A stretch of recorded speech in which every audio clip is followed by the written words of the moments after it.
আসসালামু আলাইকুম। প্রিয় দর্শক, অন্য মঞ্চের আলাপচারিতায় আপনাদের সকলকে আমন্ত্রণ জানাচ্ছি। অনেক অনেক ধন্যবাদ এবং আপনার দর্শকদের শুভেচ্ছা। বুলিং এর শিকার আত্মহত্যা করছে, এটা সর্বৈব মিথ্যা কথা, সর্বৈব মিথ্যা কথা। কারণ এরা একজনও বুলিং এর কারণে আত্মহত্যা করে। আপনি আমাকে বলেন, বুলিং এর শিকার হলে যারা আন্ডার এজ তারা আত্মহত্যা করতে পারে, তাও করবেন না আজকাল। কারণ এদের যে মুখের ভাষা, জুলাই সন্ত্রাসীদের যে মুখের ভাষা, হাদির যে মুখের ভাষা, তারপর ওই যে মেয়েটার নাম ভুলে গেছি, তাদের যে মুখের ভাষা, আর যে মারা গেল এদের যে মুখের ভাষা খুব ভালো। যে যে মেয়েটা একজন বয়স্ক মায়ের মতো না, মায়ের বয়সী নারীকে পেটাইতে পারে প্রকাশ্যে এসে, সে বুঝি সাইবার বুলিং এ গিয়ে আত্মহত্যা করবে? এগুলো বাজে কথা। এমনকি তারা মেরে ফেলছে তার সহকারীরা, এমন হতে পারে জামাতারাই তাকে মেরে ফেলছে, এমন হতে পারে আইএসআই তাকে মেরে ফেলছে, বহুবিধ কারণ হতে পারে। আমরা বলতেছি না যে সে আত্মহত্যা করছে, এটাও আমরা নিশ্চিত না, তাকে হত্যা করছে সেটাও আমরা নিশ্চিত। আমরা কেবল ব্যাখ্যা করে করতে পারি মাত্র। কিন্তু যে ছেলেটা বা যে তরুণটা, কারণ এদের বুদ্ধিগত আমরা জানি তো, বিশ্ববিদ্যালয়ের ছাত্র, সে বলে যে বাংলাদেশ থেকে ভারতের বাজেট যায়, এই বুদ্ধি আল্লাহ তো আমাদের জামালপুরের ভাষায় এদেরকে বলে বুদ্ধাল, মানে বেকুবকে মানে বুদ্ধি আল্লাহর জায়গায় বুদ্ধাল বলে, ঠাট্টা করার জন্য মস্করা, এরা এরকম বুদ্ধাল। তো তাদের ওই যে শেষ কথাটা সত্য, তারা প্রতিশোধ নেবে, হয়তো পারে যে প্রতিশোধ নেওয়ার জন্য। যেমন হাদির ঘটনাকে ইস্যু করে বাংলাদেশের আইন, বাংলাদেশে যারা সরকারে, তারা বলেছে যে আওয়ামী লীগকে যেখানে ইচ্ছা সেখানে ধর্ম মামলা না থাকলেও, পৃথিবীর কোন সভ্য দেশ তো দূরের কথা, কোন অসভ্য দেশ এটা করে কিন্তু বলে না, মানে করে কিন্তু বলে না, অন্তত মুখে বলে না। অর্থাৎ শকুন মানে পচা মরা গলা খেলেও পাখাটা ঢেকে খায়, এরা না ঢেকে বলে ফেলেছে। কত অসভ্য, কত ইতর, কত বর্বর একটি শাসন ব্যবস্থা আমরা বাস করি। বলা হয়েছে মামলা না থাকলেও গ্রেপ্তার করতে হবে, করা হবে। তো এগুলো উসিলা বের করার জন্য তারা এগুলো বলেছে, সাইবার বুলিং এর সাথে করে। যে এগুলো কারা করলো এটাকে আপনাকে বলতে হবে, কেন করলো, তাইলে আমরা বুঝতে পারবো আমরা কোথায় যাচ্ছি। যেমন ধরেন, আপনি বললেন যে মব সন্ত্রাস, যে এদের ধরে না, এদের ধরবে কেন? কারণ এদের তো পাঠানো হয়েছে, মাঠে নামানো হয়েছে এগুলো করতেই, তাই না? তাহলে ধরবে কেন? যদি মব সন্ত্রাস না চলে, তাহলে ডক্টর ইউনূসের মতো আদম ব্যাপারে কিভাবে ক্ষমতায় থাকবে? যদি মব সন্ত্রাস না চলে, তাহলে আন্ডার মেট্রিক বা মেট্রিক পাস গিদর ফারুকি বা সরোর ফারুকি বা সুয়ার ফারুকি কিভাবে প্রধান উপদেষ্টা হবে? কিভাবে এনজিওর দোকানদার এবং এনজিওর দোকানদারদের বিবি সাহেবরা বা এনজিওর দোকানের স্টাফেরা কিভাবে মন্ত্রীর পদমর্যাদায় ক্ষমতা ভোগ করবে? আপনি বলেন। মব সন্ত্রাস না থাকলে তো এগুলো ভোগ করতে পারবে, তাই মব সন্ত্রাস করাবে, কারণ যাতে তারা ক্ষমতায় থাকে, তাই তারা ধরবে না। এবার আসেন যে আমরা তাহলে কোন দিকে যাচ্ছি। আমরা আমরা অনেকটা ওই যে কে যেন, আমি জানি না নামটা, কে যেন বলেছে টিভিতে এসে, বলছে যে আমরা জাহান্নামের চৌরাস্তার দিকে যাইতেছি। অনেকটা ওইরকম আমরা এখন, বাংলাদেশ বর্তমানে জাহান্নামের চৌরাস্তা হয়ে গেছে। কারণ আমাদের জন্য না, আমরা যারা মুক্তিযুদ্ধের পক্ষে, শুধু তাদের জন্যই নয়, যারাই তথাকথিত জুলাই সন্ত্রাস আন্দোলন করেছে তাদের জন্য। আপনি তার প্রমাণ দেখতে পাচ্ছেন, দেবালয়ে আগুন লাগলে, নগরে আগুন লাগলে তো দেবালয়ে রক্ষা পাবে না, পাচ্ছে না, পাবেও না। তাই এগুলো তারা শিকার হবে। কখনো তারা নিজেরাই স্যাবোটাজ ঘটাবে, কখনো সত্যি সত্যি মারা যাবে, কখনো আত্মহত্যা করবে, এগুলো ঘটতে থাকবে। কারণ আপনি যখন একটি একটি সমাজকে আপনি ভয়ঙ্কর পরিবেশের মধ্যে ফেলে দিবেন, তখন আপনি যখন আপনার গ্রামে আগুন লাগাবেন, গ্রামে তো আপনার বাড়িটাও আছে, আপনার বাড়ি তো গ্রামের বাইরে না, তো ওই তাপটা তো আপনারও লাগবে। এই জন্য তারা ওই শিকার হবে।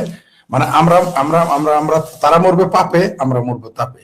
তার জন্যই এই মুক্তিযুদ্ধ বিরোধী শক্তিরা যেহেতু এখন ক্ষমতায়, তারা বিভিন্নভাবে চেষ্টা করবে বাংলাদেশকে কিভাবে, অলরেডি তারা ঘোষণায় দিয়েছে এই দেশটাকে জাকাতিস্তান বানাবে। কারণ তাদের প্রিয় দেশ আব্বা সেটা বিগারিস্তান। তো বাংলাদেশকে জাকাতিস্তান না বানিয়ে এরা ছাড়বে না, বাংলাদেশকে ধ্বংস না করে এরা ছাড়বে না। আমরা ওই দিকেই যাচ্ছি, যেদিকে গেলে পাকিস্তান যেদিকে যাচ্ছে, আমাদের আমাদের গতিপথ সেম পাকিস্তানের মতো। আপনি দেখেন পাকিস্তানেও কি মোল্লা আর মিলিটারি রাজত্ব। বাংলাদেশে মিলিটারি বরাবরই ছিল, কখনো সবল কখনো দুর্বল, কিন্তু বিহাইন্ড দ্য স্ক্রিনে ছিল, স্ক্রিনে কম ছিল, বিহাইন্ড দ্য স্ক্রিনে বেশি ছিল। এখন তারা বিহাইন্ড দ্য স্ক্রিনে না, একেবারে আপনার ইন ফ্রন্ট অফ স্ক্রিনে চলে আসছে। আর মোল্লারা ছিল পর্দার আড়ালে। মোল্লারাও আগে সদকা খেয়ে লিল্লা খেয়ে দিন যাপিত করতো, তারাও এখন স্ক্রিনে চলে আসছে পাকিস্তানের মতো। তো পাকিস্তানের যে গতি, আমাদেরও ভবিষ্যৎ ওই দিকেই। যদি বাংলাদেশে একটি গণতান্ত্রিক নির্বাচন না হয়, সব দলের অংশগ্রহণে একটি নির্বাচন না হয়, তাহলে আমাদের গন্তব্য ঠিক পাকিস্তানের মতো ওই মোল্লার মিলিটারির কবলে পড়লে যে যা হয়, দেশটা ভিখারিস্তানে পরিণত হবে। আমাদের দেশ ভিখারিস্তানের দিকে যাত্রাপথে আপাতত আছে, আর জঙ্গিস্তানের দিকে। পাকিস্তান যেমন জঙ্গি ও সন্ত্রাস ও উৎপাদন রপ্তানি করতো, এই দেশও সেই কাজেই ব্যস্ত থাকবে। কিন্তু এরা জানে না যে এটা তার পাশে দুইটি প্রতিবেশী দেশ আছে, মানে বার্মা আর ভারত। এরা যে কি করবে, এটা পাকিস্তানের মতো তার সহজ আরামে জঙ্গিবাদ চর্চা করতে পারবে বলে আমার মনে হয় না। বাংলাদেশে একটা মানে শুধুমাত্র ভিখারিস্তান জঙ্গিস্তানই থাকবে না, এরা চাচ্ছে একটি যুদ্ধ, আমাদেরকে যুদ্ধ বিগ্রহ দুর্ভিক্ষের মুখোমুখি করাচ্ছে, আমরা ওইদিকে যাচ্ছি। দেশের আইন মন্ত্রণালয় আছে কি, আদৌ আছে কি? দেশের তো এখন তো মবের আইন চলে। এখন তো আইন বলতে কিছু না, আইন যদি চলতো, আইনমন্ত্রী থাকতো, দেশে আইন আদালত থাকতো, তাহলে আপনি ছাত্রলীগ কিভাবে নিষিদ্ধ করেন, আওয়ামী লীগ কিভাবে নিষিদ্ধ করেন, আপনি কিভাবে মব সন্ত্রাস চালান? আপনার তো সেই সুযোগ নাই। আপনি কিভাবে যে আপনি মন্ত্রিত্ব ছেড়ে দিয়েছেন, আপনার উপদেষ্টাগিরি ছেড়ে দিয়েছেন, তারপরও সেই বাড়ি ঘর দখল করে রাখছেন? আইন থাকলে এগুলো চলতো? আমাদের দুই শিশু উপদেষ্টা, আমাদের শিশু বাচ্চা কাচ্চা উপদেষ্টারা, তাদের কয়েকদিন আগে মানে এরা এতই মোহ যে লাস্ট সেকেন্ড পর্যন্ত তাদের সরকারি সকল সুবিধা ভোগ করছে, এমনকি এখনো সেই বাড়ি ঘর ছাড়তেছেন। অর্থাৎ শ্বশুর বাড়ি খাওয়ার ভালোর স্তরে হাগা এত সুখ তারা ছাড়তেছেন। এই দেশে কি আইন আছে? আইন থাকলে এটা হয়। বাংলাদেশে যদি আইন থাকতো, তাহলে একজন লোক তো আপনি পেতেন মুক্তিযুদ্ধের পক্ষের, যারা টিভি চ্যানেলে কথা বলতো, একজন আপনি পাবেন। আমাকে একজন লোক দেখান। এমনকি জুলাই সন্ত্রাসীদের আন্দোলনে যারা সহকারী ছিল, সহযোগী ছিল, সমর্থন করেছিল, তাদেরকে এরা জেলে তুলতেছে। এবং আপনি আরেকটা দেখেছেন, দেশে যদি আইনই থাকতো, তাহলে মাকে না পেয়ে কিশোর তার কিশোর ছেলেকে গ্রেপ্তার করে হ্যান্ডকাপ লাগায় না। আপনি দেখেন প্রথম আলো কি করেছিল 24-এর সেই জুলাই সন্ত্রাসী আন্দোলনের আগে, একজন 18 বছরে কয়েকদিন বাদ ছিল, তাকে হ্যান্ডকাপ পরানোর জন্য প্রথম আলো সহ বাংলাদেশের পত্রিকা মানবাধিকার গেল গেল গেল, শেষ হয়ে গেল, চিৎকার করেছে। এখন দেখেন একটা কিশোরকে তার মাকে না পেয়ে তাকে যখন হ্যান্ডকাপ লাগায় প্রকাশন, তখন কিছু যায় আসে না। এই যে আরেকটা আজকে দেখেছেন যে তার বাবা যুবলীগ নাকি আওয়ামী লীগ করার কারণে তার 10 বছরের ছেলেকে মেরে ঝুলিয়ে রেখেছে। এখন আর কোনো সমস্যা নাই। এখন তাদের মানবতাও জাগ্রত হয় না, আসমানও কাঁপে না, জমিনও কাঁপে না, তত দূরের কথা তাদের হাত পাও কাঁপে না, তাদের বাড়ি ঘরের যে টেবিল চেয়ার তাও কাঁপে না, জড় পদার্থগুলো এখন আর কাঁপে না। সুতরাং এই যে অবস্থান চলতেছে, আপনি যেটা বলেন আইন আদালত আছে, আইন আদালত থাকলে দেশে অন্তত মিনিমাম যদি আইন আদালত থাকতো, তাহলে এইরকম ভাবে মব ভায়োলেন্স করতে পারতো না, দেশে এরকম অরাজক পরিস্থিতি সৃষ্টি করতে পারতো না, যা ইচ্ছা তাই করতে পারতো না। এরা ইচ্ছা করেই এই আইন আদালতকে নষ্ট করেছে, আর নামকেও আস্তে একজন আইন উপদেষ্টা রেখে দিয়েছে। মূলত দেশটা এখন মোল্লার মিলিটারি দখলে, তথা জামাত ইউনুস এবং মিলিটারির দখলে। বাংলাদেশের গণতন্ত্রের গ নাই, আইনের শাসনের সরেয়াও নাই, কোর্টের ক নাই। এই পাল্টাপাল্টি অরাজকতা চলতেই থাকবে এখানে? না, সবকিছুর একটা শেষ আছে। এটা সত্য যে আপনি যে প্রশ্নটা করলেন, এটা শেষ তো অবশ্যই আছে। বাংলাদেশের মানুষ 25 বছর পর পাকিস্তান ভেঙে ফেলেছে, 25 বছর লেগেছে। বাংলাদেশের মানুষের 9 মাস লাগছে যুদ্ধ করে এই দেশটাকে স্বাধীন করার জন্য। বাংলাদেশের মানুষ ধৈর্য যেমন ধরে, আবার যখন ক্ষুব্ধ হয় তখন 9 মাসে একটি দেশ স্বাধীন করে, তেমনি বাংলাদেশের মানুষ এটা বেশি দিন আর সহ্য করবে না।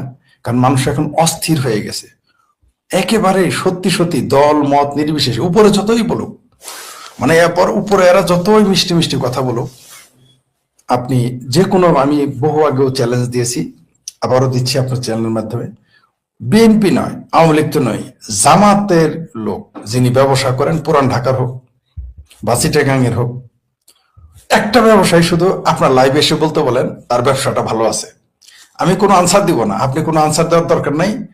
তিনি ভালো আছেন এই কথাটা বলার পরে জাস্ট 10 মিনিটের একটা সাক্ষাৎকার নেবেন, তারপরে সেটা শেয়ার, মানে আপনার তারপরে তারকে বলবেন আপনি একটু অপেক্ষা করেন, 10 মিনিট পর আমরা কমেন্ট গুলো আপনাকে দেখাই, সেখানে উত্তর পেয়ে যাবে। আপনি উত্তর দিতে হবে না, আমাকে উত্তর দিতে হবে না। একটা জামাতের একেবারে বললাম তো, ঢাকা শহর থেকে শুরু করে চিটাগাং থেকে শুরু করে অজপাড়াগার একটা ব্যবসায়ী বলুক তার ব্যবসা ভালো আছে। একজন, এই বাংলাদেশের কোটি কোটি মানুষ ব্যবসা করে, একজনও ভালো নেই, জামাতিরও ভালো নেই, বাস্তবতা এটা। সুতরাং মানুষ মানবে না, মানুষ বিদ্রোহ করবে, মানুষ রাস্তায় নেমে আসবে। হয়তো তারা অপেক্ষা করতেছে, কখনো তারা অপেক্ষা করতেছে কখন বড় ভাইয়া আসবে, তারেক রহমান আসবে। তিনি যদি 25 তারিখে আসেন তো আসলেন, না আসলে বাংলাদেশের মানুষ শেখ হাসিনার জন্য অপেক্ষা করতেছে। বাংলাদেশের মানুষ বঙ্গবন্ধুর কন্যা শেখ হাসিনার জন্য, জননেত্রীর জন্য অপেক্ষা করতেছে, এটা বোঝা যায়। মানুষ এখন বুঝে গেছে যে এই বাংলাদেশের অর্থনীতি, বাংলাদেশের রাজনীতি, বাংলাদেশের সার্বভৌমত্ব, বাংলাদেশের আইন আদালত শেখ হাসিনার হাতেই, আওয়ামী লীগের হাতেই বা মুক্তিযুদ্ধের পক্ষের মানুষের হাতেই নিরাপদ। এটা প্রমাণ হয়ে গেছে, এই 16 মাসে প্রমাণ হয়ে গেছে। এখন যে কোনো সময় বিস্ফোরণ ঘটবে, মানুষ এটা মেনে নিবে না, মেনে নিতে পারে না। কতদিন ভাই, পেটে যদি ভাত না থাকে, আমার তো মায়ের আঁচল, বটবৃক্ষের ছায়া, প্রেমিকের সুমিষ্ট বয়ান কোনোটাই ভালো লাগবে না। তাহলে মায়ের আঁচল, বটবৃক্ষের ছায়া, প্রেমিকের ভাষণ যদি ভালো না লাগে, বা প্রেমিকার মিষ্টি মিষ্টি কথা যদি ভালো না লাগে, তাহলে ডক্টর ইউনূস আর জামাতের এই ধরনের ইত্রামি, ফাত্রামি, বজ্জাতি, বদমাইশি, আবল তাবল কথা কয়দিন ভালো লাগবে মানুষের? অবশ্যই মানুষ বিদ্রোহ করবে, কোনো সন্দেহ নেই। জামাতের নেতারা শুনেন, কোনো মানুষকে যেমন কোনো ব্যক্তিকে যদি আপনি তার অর্থনৈতিক ও ব্যক্তি চরিত্র কেমন তা দেখতে চান, তাহলে তার হাতে নারী দিতে হবে, একজন নারীকে দিতে হবে, অথবা টাকা দিতে হবে। তারপরে না, মানে কোনো কিছু তাকে আমানত দিতে হবে, তারপরে এটা বোঝা যাবে যে তার ব্যক্তি চরিত্র এবং অর্থনৈতিক চরিত্র কি। তেমনি কোন দলকে ক্ষমতায় আসতে দিতে হবে, অথবা ক্ষমতার কাছাকাছি আসতে দিতে হবে, তাহলে তো আপনি তার চরিত্র বুঝতে পারবেন। এতদিন দেখেন নাই, কারণ তার অতটুকু সাংগঠনিক সক্ষমতা, অতটুকু শেল্টার তার ছিল না। এই যে শেল্টার আসতেছে আস্তে আস্তে, তারা প্রথমে বেহেস্তে নিয়ে যাইতেছে, এখন হিন্দুদের বেহেস্ত নেয়, মানে মুসলমানদের তো নেই। আপনি শুধুমাত্র দাঁড়িপাল্লা মার্কায় ভোট দিলে তারা বেহেস্ত নিবে। তারা ক্ষমতায় যেহেতু কাছাকাছি মনে করতেছে, তারা ক্ষমতায় চলে আসতেছে বা ক্ষমতার কাছাকাছি। আর আমরা জানি তারা এই মুহূর্তে ক্ষমতা ভোগ করতেছে। এটা আমার কথা না, এটা তারেক রহমানের কন্যা খালেদা জিয়ার নাতনি, বিএনপির চেয়ারপারসনের নাতনি বলেছেন যে এই সরকার ইউনূস, জামাত নিয়ন্ত্রিত ইউনূস সরকার। তো তারা তো এখন চাঁদা তুলবে, তারা কোথা থেকে চাঁদা নিচ্ছে না? দেখলো যে হাদিয়ার ব্যবসার কতদিন, মিডল ইস্ট থেকে জাকাত নেওয়ার কতদিন, চাঁদা তোলার ব্যবসা তো ভালো। আর বিএনপিকে, আওয়ামী লীগকে শাহী চাঁদাবাজ, বিএনপিকে ছেঁচড়া চাঁদাবাজ বলতেছে, এখন নিজেরাই মাঠে নেমে গেছে। ব্যবসা তো এটা খারাপ না, এটা মনে করেই তারা নামছে। পাবলিক তাদের চরিত্রটা দেখতেছে, দেখতে দেন, এদের চরিত্র মানুষ দেখুক, যে এরা কি 71-এ কি করেছে, ক্ষমতা পেলে কি করবে। তারা 16 মাসে তো দেখতেই আছে। একজন নারী আজকে বলেছে তো যে জামাতেরা যদি ক্ষমতা পায়, তাহলে 71-এর মতো ঘর থেকে টেনে টেনে মেয়ে মানুষ নিয়ে যাবে। একজন নারী আজকে দেখলাম ভিডিওতে এসে, লাইভে সেগুলো বলতেছেন, এবং সেগুলো ঘটবে। ক্ষমতায় আসতে যদি পারে, আসবে না তো নয়, তারা তো কোনোদিনই ক্ষমতায় আসবে বলে আমি বিশ্বাস করি না। আমি অন্তত বিশ্বাস করতে চাই না বা পারি না যে জামাতকে কেউ ক্ষমতায় বসাতে। জামাত তো কোনোদিন ক্ষমতায় আসতে পারবে না, কারণ 3 থেকে 5% ভোট নিয়ে আপনি কিভাবে ক্ষমতায় আসবেন? যদিও তারা বলেছে, তাদের এক নেতা ডাক্তার মাসুদ নাকি ফাসুদ কি যেন বলেছে, মাসুদেরা তো আর ভালো হয় না, তো বলেছে যে কোনো মূল্যে মানে ইঞ্জিনিয়ারিং করে হলেও তাদের ক্ষমতা যেতে হবে, এটা নাকি ইসলামে জায়েজ। তো এই ধরনের বাটপারি তো মানুষ জেনে গেছে। আবার একজন তো আজকে বলেই ফেলছে যে কোন একটা ভুয়া ব্যারিস্টার একটা আছে, যে জামাতের টাকায় আর এক সাবেক মেজরের মেয়েরে বিয়ে করছে, জামাতের টাকায় বিদেশ থেকে নাকি ব্যারিস্টারি পড়তে গেছে। যদিও সে ব্যারিস্টার না, নামের আগে ব্যারিস্টার লেখে, তার নামে 420 মামলা করা যায়। কারণ আমি তো নিজেকে ডক্টরেট লিখতে পারবো না, আমি তো ডক্টরেট ডিগ্রি নেই, আমি কি ব্যারিস্টার লিখতে পারবো? নেই। তাহলে আমার 420 মামলা হইতে পারে তার নামে, কিন্তু এখন তো তারাই ক্ষমতা। সে তো আজকে বলেইছে যে একমাত্র বেহেশতে যাইতে গেলে আপনাকে জামাত করতে হবে। আমরা আগে শুনেছি যে মুসলমানরা বেহেশতে যাবে, নবীকে মানতে হবে, আল্লাহকে মানতে হবে। এখন শুনতেছি যে জামাতের ভোট দিলে আপনি বেহেশতে যাবেন। অথচ জামাতের বাটপার গুলো টিভিতে এসে বলে না, তারা তো এই কথা বলে নাই, কিন্তু এখন কিন্তু সরাসরি বলতেছে, একেবারে সবাই বলতেছে যে বেহেশতে যাবে জামাত, ক্ষমতায় যদি আপনি ভোট দেন তাহলে আপনি বেহেশতে চলে যাবেন, আর জামাত না করে আপনার কোনো উপায় নেই। তো মানুষ এগুলো দেখতে দেন, কারণ এদের আসলে পাপের 16 কলা 71 একবার পূর্ণ হয়েছিল, 24-এ এসে তাদের পাপের 32 কলা পূর্ণ হয়েছে। এদের আসলে ওই যে কেরালাতে একটা, কোথায় যেন কেরালায় থাকাকালীন একটা গল্প পড়েছিলাম, সেখানে তাও কি খ্রিস্টানদের বই লেখা পড়েছিলাম, ওইখানে পড়েছিলাম যে আল্লাহ এইভাবে লেখা গল্পটা, যে আল্লাহরে নাকি জিজ্ঞেস করছে যে আল্লাহ, তুমি যখন কোনো জাতিরে ধ্বংস করতে চাও তখন তুমি কি করো? তুমি এত কয় না, তুমি এগুলো ক্ষতি করো, কয় না আমি তো ক্ষতি করি না। কি করো তাইলে? আমি যখন কোনো জাতিকে ধ্বংস করতে চাই তখন তার আকলটা নিয়ে নেই, কলাপস করে দিই, আকল আর রাখি না, তখন নিজেরাই ধ্বংস হয়। তো জামাতের অবস্থাটা তাই, বুঝতে পারছেন? তো এদের একটু দেখতে দেন, আল্লাহ এদের আকল নিয়ে নিছে, তো এদের তো এখন ধ্বংস, কারণ এদের ধ্বংস অনিবার্য।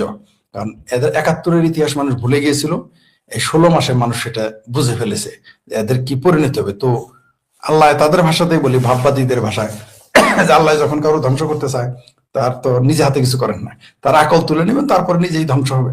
সেই জন্য জামাতের আকল উঠে গেছে আর কি, একটু আত্র যাওয়া আকল ছিল এগুলো শেষ হয়ে গেছে। এরা মনে করতেছে যে তাদের ব্যাংকের স্টাফ আছে, পিছনে পাকিস্তান আছে, তারপর পাকিস্তানের পিছিয়ে তো পাকিস্তানের আব্বু জ্যাঠা খালুরা আছে, কিন্তু জানে না জনশক্তির উপরে কোনো শক্তি নাই, জনগণের উপরে কোনো শক্তি নাই, কোনো কাজেই খাটবে না। 71-ও তাদের 2 পরাশক্তি আব্বা জ্যাঠা ছিল, তারা টিকতে পারে নাই, এইবারও তারা টিকতে পারবে না। খুব শীঘ্রই এদের জনগণ বোঝার জন্য, জনগণকে বোঝার জন্য এদের এই অ্যাক্টিভিটিস এর দরকার ছিল। আগামীতে কোনোদিন এই জামাতের উপরে যখন একটা মুক্তিযুদ্ধের পক্ষের মানুষ যখন তাদের প্রতিরোধ করবে, তখন মানুষ দেখবেন একবারে নীরব থাকবে। অতীতে তাও কিছু বলতো, হে হে মৌলবী সাহেব, মৌলবী সাহেব, দেখেন না কত বদমাইশ, বলছে যে রাজাকার ঢালাবা, রাজাকারকে জুতো মারবা, দাড়ি টুপি কেন? তুমি দাড়ি টুপি রেখে অপমান করতে পারবা? এখন এই যে এরকম মোসালা, আপনি এরকম মনে করেন আমি মোষ রাখছি দেখে কোন মোসালা বদমাইশ, খুনি, ধর্ষক, লম্পট বা চোর ডাকাতের আপনি ছবি তুলে পিটাইলেন, আমি যদি বলি এরকম মোসালার ছবি দিয়ে পিটাইলে কেন, আমার ইজ্জত যায় কেন? আমার ইজ্জত যাবে? মোসালার ইজ্জত কেন? যথা আপনি যদি বলেন আমি ক্লিন শেপ, আমি একটা চশমালা, এরকম একটা ছবির উপরে তুমি বেজ্জতি করতে পারো না, করলে সমস্যা কি? সেটা তো আপনি না, সেটা তো আরেকজন। দাড়ি টুপি থাকলে কি, দাড়ি টুপি তো হিন্দুরও আছে, দাড়ি টুপি তো পাগড়ি তো আবু জাহেলও পড়তো, পাগড়ি তো আবু লাহাবও পড়তো, তাই না? তা দাড়ি টুপি থাকলে এত মৌলবিদে লাগে, আর এতই যদি লাগে তাহলে দাড়ি টুপি রেখে তা না করলেই হয়। যেমন তসলিমা নাসরিন একবার লিখেছিলেন যে যাহা বলিলে, যাহা প্রকাশ হইলে আপনি বেজ্জিত হবেন, তাহা আপনি না করলেই হয়, তাহলে তো আপনি বেজ্জিত হবেন না। তসলিমা নাসরিন একবার একটা কলাম লিখেছিল যে আমি বললে যদি তোমার ইজ্জত যায় তাহলে ওটা না করতা, তখন চিন্তা করতা যখন কাজটা করেছিলাম। মানে মৌলবীরা দাড়ি, এখন যদি আমরা বলি যে বলৎকারী মৌলবীরা তো আমাদের মতো কোটটাই পরে যায় না, আমাদের মতো জ্যাকেট পরে, তো তারা দাড়ি টুপি রেখে এই কামগুলো করে, দেখেন আমরা তাদেরও কিছু বলতে পারবো না। এগুলো তাদের অজুহাত, ধর্মকে তারা সবসময় ব্যবহার করতেছে, আমরা দেখেছি। কিন্তু বাংলাদেশের জনগণ দেখেন, ইউনূস সরকার থাকতেই, আর্মি থাকতেই গোলাম আজম, নিজামী, সাইদি, এদের উপরে কিন্তু জুতা মারতেছে। নারীরাও আপনি দেখেছেন, হয়তো সংখ্যায় খুব কম।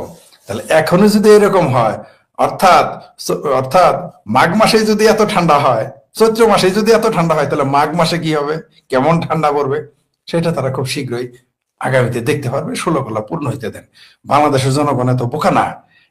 এরা যেমন ওই দোআঁশ মাটি একেবারেই নরম, বেলে মাটির চেয়েও দোআঁশ মাটি নরম, হাত দিলেই ঢুকে যাবে। বালুর ভিতরেও হাত দিলে কিন্তু হাত ঢুকাইতে পারবেন না আপনি। দোআঁশ মাটিতে, পলি মাটিতে হাত দিলে কিন্তু একেবারে তো ঢুকে যাবে পুরো বডি। কিন্তু এই দোআঁশ মাটি কিন্তু আবার, বুঝতে পারছেন তো, শক্ত হয়ে যায়। এটাই কিন্তু আবার এঁটেল মাটি হয়ে যায়। তো বাংলাদেশের জনগণ এরকম ষড় ঋতুর দেশ, তো একটু অপেক্ষা করেন। হয়তো এখন একটু ঋতুটি একটু চেঞ্জ হয়েছে, 4-6 জায়গায় 4 হয়েছে, কিন্তু 4 ঋতুর হলেও কিন্তু মানুষ বদলে, তো বদলে যাবে। যে কোনো সময় এদের উপরে ঝাঁপিয়ে পড়বে বাংলাদেশের মানুষ। অপেক্ষা করতেছে কারো ডাকের। যদি কেউ ডাক না দেয় আন্দোলনের, কেউ পরিবর্তনের ডাক না দেয়, আমি শেখ ফরিদ আপনার চ্যানেলের মাধ্যমে বলে গেল, আরেকদিন কার চ্যানেলে বলেছি যে যদি নেতারা, জাতীয় নেতা সে যে দলেরই হোক, যদি এই সরকারের বিরুদ্ধে আন্দোলন ডাক না দেয়, হতে পারে বাংলাদেশে প্রথম একটা আন্দোলন ঘটবে উইদাউট কলিং, কোন ডাক ছাড়াই মানুষ রাস্তায় নেমে যাবে। খুব সম্ভাবনা রয়েছে। এটার খেসারত দিতে হবে বাংলাদেশকে। আপনি তার অ্যাম্বাসেডরকে লাথি দিয়ে বের করে দিবেন, তবে দুধের বাচ্চারা বলবে ভারত সেটা মেনে নিবে। শুধুমাত্র ভারতের প্রধানমন্ত্রী প্রণব মুখার্জির সাথে খালেদা জিয়া দেখা করে নাই এই অজুহাতে যে সেদিন জামাতের অর্থ দিবস হরতাল ছিল। আমার স্পষ্ট মনে আছে, প্রণব মুখার্জি নিজে দেখা করতে চাইছিলেন, কিন্তু খালেদা জিয়া বলেছিল যে জামাতের অর্থ দিবস হরতাল দেখা করতে পারবেন না। জামাতের বুদ্ধিতে, আইএসআই এর বুদ্ধিতে খালেদা জিয়া এই কথাটা বিবৃতি দিয়েছিলেন। তার পরিণতি তাদের কিন্তু 16 বছর ক্ষমতার বাইরে থাকতে হয়েছে। তো এই যে এইরকম যাদের দুধ দাঁত পড়ে নাই, আমি বলি যাদের রাজনৈতিক মুসলমানিও হয় নাই, এরা যখন বলে যে রাষ্ট্রদূতকে লাথি দিয়ে বের করে দিবে, এই সমস্ত, এটা কি বলবো এদের, মানে কত বড় মূর্খ বলবো। একটা গ্রামের চাষা বুসা মূর্খ অশিক্ষিত, যে জীবনে স্কুলে যায় নাই, 3 পুরুষ ধরে স্কুলে যায় নাই, ওই ব্যক্তিটা তো এই ভাষায় কথা বলে না। কূটনীতি, রাজনীতি এগুলো তো আলাদা জিনিস। আপনার বক্তব্য যখন রাষ্ট্রদূতকে আপনি লাথি দিয়ে বের করে দিবেন, এই বক্তব্য কেউ বলে, এরাও নাকি এবার বিশ্ববিদ্যালয়ের ছাত্র। আমার ভাবির পোলা, এটা নাকি ঢাকা বিশ্ববিদ্যালয়ের ছাত্র, যাকে আমি কালাপাড়া বলে ডাকি। মোটামুটি এখন বাংলাদেশের সবাই তাকে এখন কালাপাড়া বলে। আগে তারা জাতীয় বাতিজাও কালাপাড়া বলতাম, এখন সবাই তাকে বলে ভাবির পোলা, কালাপাড়া, এগুলো বলে। তো এর তো আকল নাই, এরা তো পাকিস্তানি জজবায় পাকিস্তানি জোশে যা ইচ্ছা তাই বলে যাচ্ছে। বিষয়টা এরকম যে একটা সিংহ খাঁচায় বন্দি বা একটা সিংহ অনেক দূরে, তো তাকে আপনি খোঁজাচ্ছেন। অথবা মনে করেন একটা রেলগাড়ি যাচ্ছে, রেলগাড়ি তো আর নির্দিষ্ট পথে চলে, রেলগাড়ি তো আর বাস না যে সে ডাইনে যাবে বামে যাবে, রেলগাড়ি তো আর মোটরসাইকেল না এমনি এমনি জিগজ্যাগ করে যাবে, রেল লাইন তো তার গতিপথে চলে। তা আপনি কোয়ার্টার কিলোমিটার দূরে এসে এরকম, আমরা পোলাপানরা এরকম করতাম, আমাদের বাড়ির সামনে রেল লাইন তো লোকোশেড রেল লাইন গেছে, আমরা ওই করতাম কি যখন মোট দেখতাম যে কোয়ার্টার মাইল দূরে মানে অনেক দূরে, বুঝতে পারছেন, মনে করেন যে 1000 গজ 500 গজ দূরে বা 300 গজ দূরে, তখন রেলগাড়ি রেলের সামনে যায় এরকম নাচানাচি করতাম, আবার গাড়ি কাছাকাছি আসলে সরে যাইতাম। কিন্তু পরিণতি যে কি হবে আমি থাকলে না বুঝতাম। তো এরা ওই রেলগাড়ির মতো ইয়ার কি করতেছে ছোটবেলার, এরা বুঝেন আর কি পরিণতি। ভারতের কঠিন প্রতিশোধ নেবে, কঠিন প্রতিশোধ নেবে। আপনি ভারতকে কি, এটা কি পাকিস্তানের মতো বেগারিস্তান নাকি, পৃথিবীর তৃতীয় বা চতুর্থ অর্থনৈতিক শক্তি, আপনি তার সাথে বিটলামি করবেন? 140-45 কোটি মানুষের দেশকে নিয়ে আপনি দেশের অ্যাম্বাসাডরকে আপনি বিটলামি করবেন, তারা ছেড়ে দিবে? এটা যদি কেউ মনে করে সে বোকার স্বর্গে বাস করতেছে। তারা জানেই না রাজনীতি কি। সেই জন্য এরা তো আসলে লোকাল, তাদের স্থানীয়, তাদের গ্রামের বাড়িতে, তাদের জেলাতে উপজেলাতে একটা ক্লাবের সভাপতি হওয়ার যোগ্যতা নাই, সেক্রেটারি হওয়ার যোগ্যতা তাদের নাই। সেগুলো কিভাবে চালাতে হয় তারা জানে না। তারা এখন জাতীয় নেতা হয়ে গেছে। আমার ভাবির বলা, মানে যাদের বললাম তো আবার রাজনৈতিক দুধদাত পরে নাই, রাজনৈতিক মুসলমানই হয় নাই, তারাই এখন জাতীয় নেতা হয়ে গেছে। আর যারা এনজিও মানে এনজিও চালানোর যোগ্যতা ঠিক মতো আছে কিনা জানি না, বিদেশি সহযোগিতা না পেলে ওইগুলো এনজিও টিকতো না, আমরা ভালো করেই জানি। ওই ইউরোপে আমেরিকার সহযোগিতা, এরশাদের সহযোগিতা, শেখ হাসিনার সহযোগিতা যদি না পেতো, খালেদা জিয়ার সহযোগিতা যদি না পেতো, গ্রামীণ ব্যাংক থাকতো না, আমরা এগুলো জানি। তো আর এনজিও যেগুলো আছে ওগুলো বাটপার আমরা জানি। আর যেগুলো এনজিও সংস্থার মালিকারা এখন এই মুহূর্তে এই সরকার আছেন, তাদের তো আমরা জানি যে কখনো বিএনপির নেতার, কত বিএনপি নেতার হাতে পায়ে ধরতে দেখেছি এদের আমি।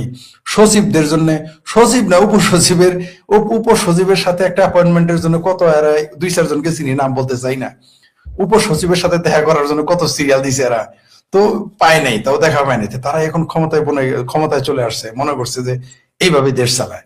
কিন্তু অফিস চালানো, কোনো কোম্পানির এমডি হওয়া বা ক্লাব চালানো আর দেশ চালানো তো এক না। তাই এটার প্রতিক্রিয়া খুব খারাপ হবে। এরা তো এটা করে চলে গেল। অর্থাৎ বিষয়টা এরকম, আপনি আমার বাড়ির সামনে থেকে শক্তিমান কোন লোকের বাড়িতে ঢিল দিলেন, তাহলে আমার বাড়ির পরিণতি কি হবে সেটা তো, যে ঢেল দিছে সে তার তো হবে, সে তো চলেই যাবে। অর্থাৎ আমার এই ভাবির পোলারা, এদের তো পাবলিক প্যাটে পাড়াতে গুবের করে ফেলবে। আর যারা আছে 2-4 জন সিনিয়র, তারা হয়তো 2-4 জন পালিয়ে যেতে পারবে, আর ওগুলো পরিণতি সেমই হবে। কিন্তু ভারত এটা ভুলে যাবে না।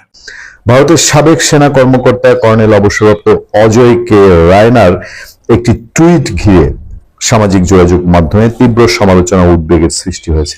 এটা ইতিমধ্যেই বেশ ছড়িয়েছে। টুইটে তিনি দাবি করেন, ওসমান হাদির পর পরবর্তী টার্গেট হতে যাচ্ছেন হাসনাত আব্দুল্লাহ। আমি হাসনাত আব্দুল্লাহ সম্পর্কে একদম অনেস্টলি নিউট্রালি যখন মূল্যায়ন করেছি, আমি বলেছি আমি যেটুকু দেখে আমার মনে হয়েছে একটু একঘোয়া টাইপের, একটু গোয়ার, যতটা মাথা খাটিয়ে করে তার চেয়ে ইমোশনালি করে। গত কয়েক মাসের মধ্যে দেখবেন 2-3 মাস হঠাৎ তার হাসনাত একটু হয়তো চুপ বা বলতে পারি যে তার কি কোনো ওয়েলউইশার দিয়ে সে নিয়ন্ত্রিত হওয়ার চেষ্টা করেছে কিনা, যে আগের মতন যে কোনো কিছুতেই লাফিয়ে ওঠা, জড়িয়ে যাওয়া বা খুব ভয়ঙ্কর ডেলিভারি দেওয়া, সাংবাদিকদের নিয়ে সে ভয়াবহ কথা বলেছে, এরকম দেখা যাচ্ছিল না। বাট সেই দিন 16 ডিসেম্বরে শহীদ মিনারে এসে সে হঠাৎ করে আবার তার সেই আগের মতো করে ভারতকে নিয়ে বলেছে 7 সিস্টার প্রয়োজনে ভারত যদি সন্ত্রাসীদের আশ্রয় দেয় তাহলে 7 সিস্টার স্বাধীন করে ফেলা হবে। এই এক কথার প্রেক্ষিতে এখন এসব কথা আসছে কিনা আমি ঠিক জানি না। কর্নেল অবসরপ্রাপ্ত রায়না একজন নিরাপত্তা বিশ্লেষক এবং প্রায় 30টি বইয়ের লেখক হিসেবে পরিচিত।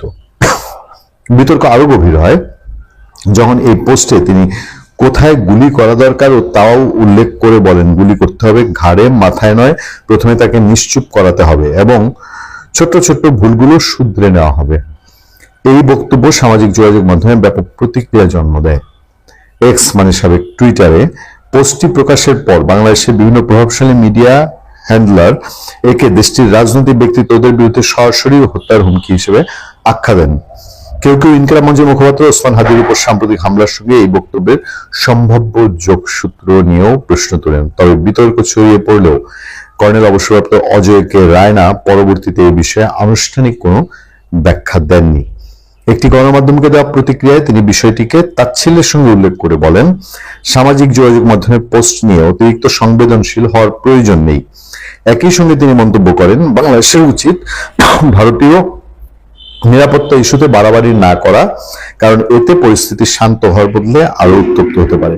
ঠিক আছে, লাস্ট লাইন মেনে নিলাম, কিন্তু এর আগের কথাগুলো এখন বাংলাদেশে কেউ হলে, যেমন আমরা রাশিদ খান যখন বলেছে যে বাংলাদেশের টার্গেটেড আছে কতজন প্রার্থী, 50 জন প্রার্থী নির্বাচনের আগে আওয়ামী লীগ তাদেরকে শেষ করে দিতে পারে, তখন আমরা বলেছি রাশিদ খানের কাছ থেকে আইন শৃঙ্খলা বাহিনীর জানা উচিত, তিনি কোথা থেকে জেনেছেন, কিভাবে জেনেছেন, বা তার কাছে কি ইনফরমেশন, সেই ভিত্তিতে আমাদের নিরাপত্তার জাল তৈরি করা উচিত। এখন ভারতে বসে কেউ যদি এই কথা বলে, নিশ্চয়ই হাসনাত আব্দুল্লাহ, তার একটা ফলোয়ার গ্রুপ এখন তৈরি হয়েছে, বড় ফলোয়ার গ্রুপে আছে, নির্বাচন করতে চান। এখন এই ধরনের কোনো বিষয় যদি ঘটে থাকে, বা তিনি যেহেতু ভারতের নিরাপত্তা বিশ্লেষক এবং তিনি অসংখ্য লিখেন, ফলে তার শুধু যে একজন সাবেক কর্নেল বলে দিয়েছে, এইভাবে না নিয়ে প্রয়োজনে বাংলাদেশ এমবিসি তাকে অনুরোধ করতে পারে, আহ্বান জানাতে পারে যে আপনার কাছে আর কোনো তথ্য থাকলে আপনি আমাদেরকে জানান। কারণ একটা সুতো ধরলে তো আস্তে আস্তে সব সুতো বের হয়ে গেল।